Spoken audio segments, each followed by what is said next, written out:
એટલે આજે એને તમારે હંધાય જે ભાઈઓ તમે કરીએ કેમ હો. ભાઈએ વાત કરી કે ભાઈ મધુ આવડા દેવાજભાઈ ને ભાદરકોભાઈ નિયુર એને હોંપી દો. એ રહે છે સુરત, અને એ સુરતના પૈસા એટલા ખરાબ છે કે હું સુરતમાં 27 વર્ષ રહ્યો.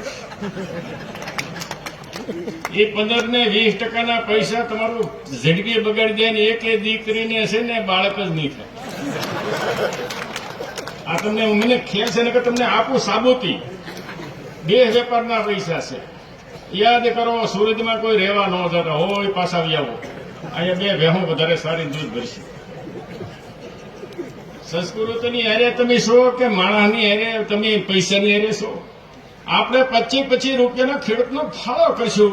આપણે લગ્ન કર્યા ત્યારે હું મધુને પાછું 3 જણા અને અહીંયા આ આયરો હંધાય એમ કહેતા હતા કે ભૂકા કાઢી નાખી કે આવે તો ખરા. બેંકો ભૂકા કાઢી નાખે ને એને અહીંયા કવા 5 છે ને ખાલી એમે ઉતારી દેવા, નાળા બાળા હતું લેતા ગયા. એવા ફાસરા મારી જીગીર કરીને અમે આ લગ્ન પહેલા શરૂ કર્યા. અને આ ભીખુ બાબો જેવાના હારા માણાના આશીર્વાદથી એના પૈસા જે દાનના આવ્યા એમાંથી આ છોકરા છોકરીઓ સુધી સુખી થઈ. અને એટલે સુધી એ વગેરે વર્ષથી આવતો નથી, હવે હું કઈ જતો નથી. પણ કોઈ માણસની ઈચ્છા હોય તો કરવા દો. હું કરવા હેરાન થઈને કઈ મારી વાત સાંભળો, કોઈ જાતના ખંદાળ કરો છો, ગાળા ખોદાવો બિચારો. આ માણસ આ જગ્યાએ કાઢી નાખે અને કપાસના ઢીંડવા હોય તો તોડી લે બિચારો. ને આ તમને 5-10 વર્ષથી આપે છે ને તમારી આ હંધી નાતને સુખી કરવા. અને તમે દોડો છો એ આને ખર્ચો ઓછો આવે ને જમીન વેસાય નહીં એ હતું. પણ આને 2 કિલોના કાલા જવે 2-5 એ કેમ હોય? 5000 નો કિલો છે. વ્યસન છોડવું હોય તો તમારે સુખી થવું હોય તો. મેં દુનિયામાં હું સબરત માણસ હતો, કુદરતનો. હું સિંગલેશનની બાટલી કાયમ મારે એક જોતી કે 1200 રૂપિયા હતા, આજથી 20 વર્ષ પહેલા. અને હંધે એ મારી પીધી છે, મેં કોઈ નથી પીધી. આજે 20 વર્ષથી મોંની અંદર બીડી ની કે માવો ને ગાની માટી ભરવા ને કોઈ કહીએ કે નકર હું કાયમ નો બધાની ટેબલ રાજકારણની કોઈને ખબર નથી. તેથી હું રાવણ હતો. દુનિયામાં કોઈ બોલી ન હોય કે અહીંયા હંધાય આવે. જેને બોલાવવું ડીએસપી મને પૂછે કે આપણે મારી બદલી કરવી ત્યાં. એવો જમાનો એ આ સંજોગો છે. દી છે 5 વર્ષ રહે કે 10 વર્ષ રહે કે 2 વર્ષ રહે, પણ બાપને કોઈ દી દીકરાના વખાણ ન કરવા. અને તમે મને આ લાખાતાના વખાણ કરો ને તો મારી આમ વળીને રાખ થઈ જાવ.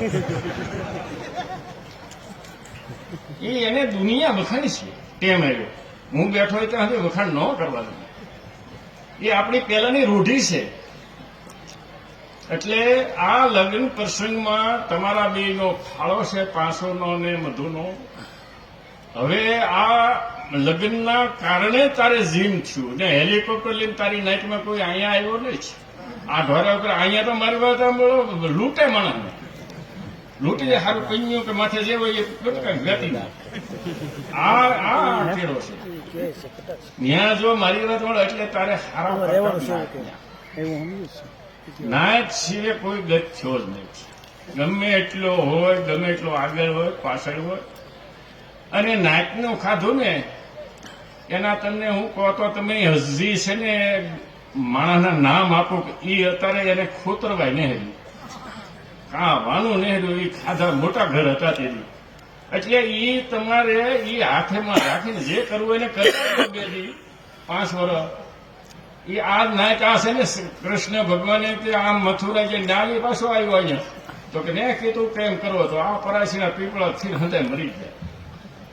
માવના પેટમાં રહ્યા એ સોત નહીં. બાકી હંધોનો સાફ થઈ ગયા હતા. આ કોઈનું માને નહીં, બાધો નહીં. દુનિયા બહુ આગળ પગી છે. તમારે જવું હોય તો 1 નંબર જે આ રાસ રમાણો એને દુનિયા આખી માને છે. ગ્રીન બુકમાં એની છાપ પાઈ ગઈ છે. પણ સારણનો સાળો કરતા નહીં. સારણ કોઈ ઘેર આવે તો 2 રૂપિયા આપીને કાઢીને મૂકજો, ઘડી કે રહો તો તમારી ધૂળ ખોદી નાખશે. આજે તમે આ તમારી સામે છે.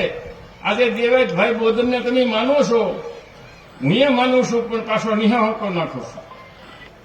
શું કરવા? એનો ભાઈ રામસિંહ હતો, એને મારી ઈ હંધે હિસાબે તમને નોખા પાડનાર કોણ છે? દુનિયાને એને બાપુ છે ને કહો છો, એને મોઢું ન જોવો. આ પંસોળી ભાઈઓને નોખા પાડનાર કોણ છે? તમે તો એક બાપની પેદા છો, તમને એ કઈ ખબર નહીં પડતી. દેવેશ બોદર ડખાઈ ગયો, એનું હોય ગયો. સારો માણસ હોય તો બીજા હોય તો હિને જ સડાવે સડાવ દેવના છીએ આપણે. આપણા બીજું શું છે? નકર ભાઈને ભાઈ હિને કરી મૂકે.